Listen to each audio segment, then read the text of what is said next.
আসসালামু আলাইকুম প্রিয় ভাই ও বোনেরা। আজকে আমরা এমন একটি বিষয় নিয়ে কথা বলবো যে বিষয়টি নিশ্চিত কিন্তু আমরা প্রায় সবাই বলে থাকি, আর সেটি হলো মৃত্যু। এই পৃথিবীতে যে এসেছে সে একদিন না একদিন ফিরে যাবে।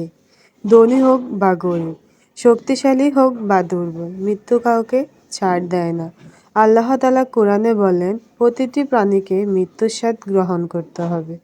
ভাই ও বোনেরা, আমরা প্রতিদিন কত ব্যস্ত থাকি দুনিয়ার কাজে, টাকা, চাকরি, মোবাইল, সোশ্যাল মিডিয়া, কিন্তু কখনো কি ভেবে দেখি যদি আজই আমাদের মৃত্যু হয় আমরা কি প্রস্তুত?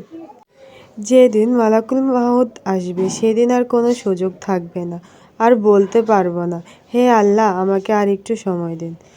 সেদিন না বাবা সাহায্য করতে পারবে, না মা, না স্ত্রী, না সন্তান থাকবে।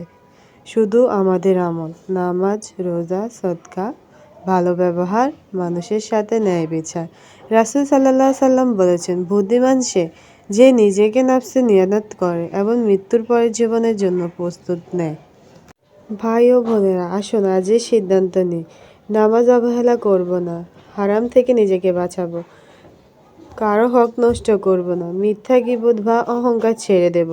কারণ আমরা জানি না আমাদের শেষ রাত কোনটা, শেষ দিন কোনটা। হে আল্লাহ আমাদেরকে তওবা তৌফিক দিন। আমাদের শেষ নিঃশ্বাস যেন ইমামের সাথে হয়। আমাদের কবরকে জান্নাতের বাগান বানিয়ে দিন। আমিন।